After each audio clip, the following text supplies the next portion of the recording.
Hello friends, எல்லாம் எப்படி இருக்கீங்க? வெல்கம் டு கோவை அம்மு சமையல். இன்றைக்கி நம்ம கிச்சன்லேங்க ஒரு ஹெல்த்தியான ஈவினிங் ஸ்நாக்ஸ் ரெசிபி தான் செய்ய போகிறோங்க. இந்த மாதிரி செஞ்சு கொடுத்தீங்கன்னா வேர்க்கடலை பிடிக்காதுங்கிறவங்க கூட விரும்பி சாப்பிடுவாங்கங்க. கண்டிப்பாக இந்த ரெசிபியை ட்ரை பண்ணி பாருங்கள். வாயில் வச்ச உணவே கரைஞ்சிருங்க, அவ்வளோ சாஃப்டாக இருக்குங்க இந்த வேர்க்கடலை உருண்டை. வாங்க இந்த டேஸ்டான ஹெல்த்தியான வேர்க்கடலை உருண்டை எப்படி செய்யலான்னு பார்க்கலாங்க. பாருங்கள், ஸ்கூல் போகிற குழந்தைகளுக்கு நம்ம ஸ்நாக்ஸாகவும் கூட கொடுக்கலாங்க. ஈவினிங் வர குழந்தைகளுக்கு இந்த இந்த உருண்டையில் ஒன்று கொடுத்தா போதுங்க, ரொம்ப ஆரோக்கியமாக இருக்குங்க. வாங்க இப்போ இந்த டேஸ்டான ஹெல்த்தியான வேர்க்கடலை உருண்டை எப்படி செய்யலான்னு பார்க்கலாங்க. ஃபஸ்ட் டைம் என் வீடியோவை பார்க்குறவங்களா இருந்தீங்கன்னா ரெட் கலர் சப்ஸ்கிரைப் பட்டன் அழுத்துங்க. பக்கத்தில் இருக்கிற பெல் பட்டனில் ஆளுன்னு கிளிக் பண்ணுங்கள். அப்போ தான் நான் போடுற ஒவ்வொரு வீடியோவோட நோட்டிஃபிகேஷன் உங்களுக்கு வருங்க. பாருங்கள், அதுக்கு நான் 1 கப் போல் வேர்க்கடலை எடுத்து வச்சுருக்கேங்க.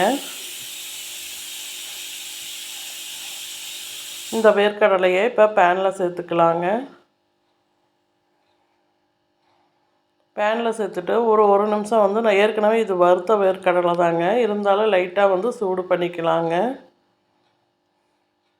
ரொம்பவே வேர்க்கடலை கலர் சேஞ்ச் ஆகிற மாதிரி வறுக்கக்கூடாதுங்க. நீங்கள் லைட்டாக வறுத்தீங்கன்னா போதுங்க.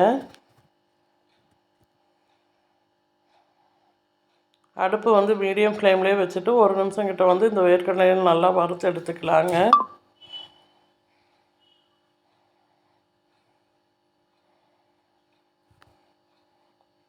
பாருங்கள், இப்போ வேர்க்கடலை நல்லா வறுத்தாச்சுங்க. இப்போ வேறு பிளேட்டுக்கு மாற்றிக்கலாங்க. மாற்றிட்டு இந்த மேல் தோலெல்லாம் எடுத்துடலாங்க. இப்போ நம்ம எந்த கப்பில் வேர்க்கடலை எடுத்தோமோ அதே கப்பில் வெல்லம் 3/4 கப் சேர்க்குறேங்க. இப்போ இந்த வெல்லத்தை மிக்ஸி ஜாரில் சேர்த்து அரைச்சிட்டு வந்துக்கலாங்க.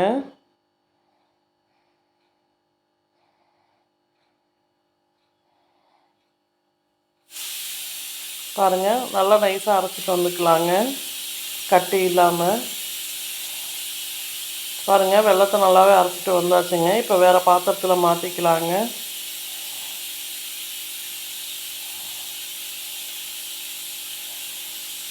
இப்போ அதே மிக்ஸி ஜாரில் வேர்க்கடலையை சேர்த்துக்கலாங்க.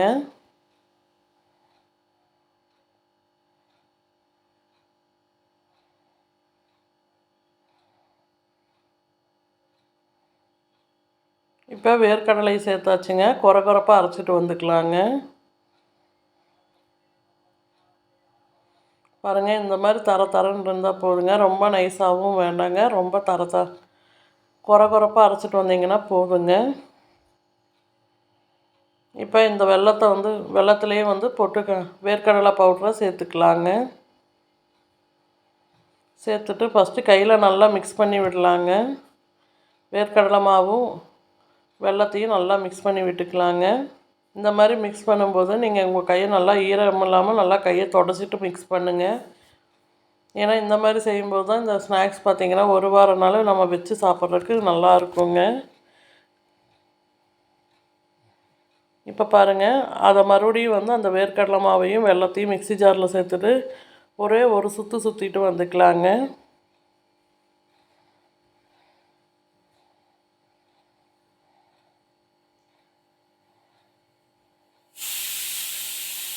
பாருங்கள், இப்போ ஒரு சுற்றிட்டு வந்துக்கலாங்க.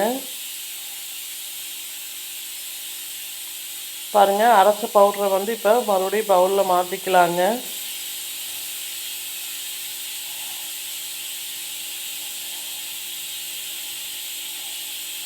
நீங்கள் இப்படியே கூட உருண்டை பிடிக்கலாங்க. நான் கொஞ்சம் குழந்தைகளுக்கு கொடுக்கறனால நெய் சேர்க்குறேங்க. இதில் ஒரு ஸ்பூன் கிட்ட நெய் சேர்த்துக்கோங்க. சூடாக நெய் சேர்த்துக்கோங்க.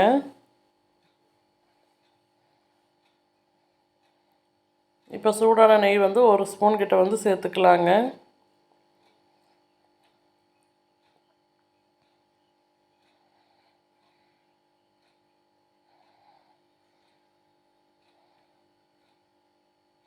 கண்டிப்பாக இந்த ரெசிபியை ட்ரை பண்ணி பாருங்கள். சாப்பிட ரொம்பவே டேஸ்ட்டாக இருந்துச்சுங்க.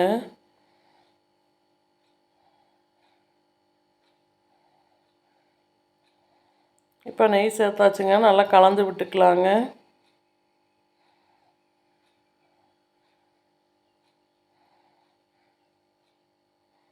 உங்களுக்கு இதே கரெக்டாக இருக்குங்க. உருண்டை பிடிக்கிறதுக்கு வந்து கரெக்டான ஒரு பதமாக இருக்குங்க.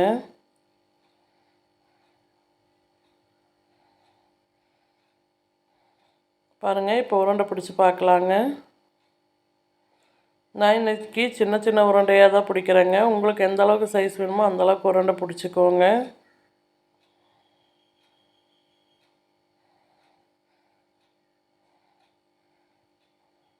பாருங்கள், பார்க்கவே செம சூப்பராக இருக்குது பாருங்கள். இப்போ எல்லா மாவுலேயும் உருண்டை பிடிச்சிக்கலாங்க. பாருங்கள், எல்லா மாவுலேயும் உருண்டை பிடிச்சாச்சுங்க. இப்போ இந்த டேஸ்டான ஹெல்த்தியான வேர்க்கடலை உருண்டை ரெடிங்க. இந்த ரெசிபி உங்களுக்கு பிடிச்சிருந்தா லைக் பண்ணுங்கள், ஷேர் பண்ணுங்கள், கமெண்ட் பண்ணுங்கள். கோவை அம்மு சமையலை சப்ஸ்கிரைப் பண்ணுங்கள். பக்கத்தில் இருக்கிற பெல் பட்டனில் ஆளுன்னு கிளிக் பண்ணுங்கள். அப்போ தான் நான் போடுற ஒவ்வொரு வீடியோவோட நோட்டிஃபிகேஷன் உங்களுக்கு வருங்க.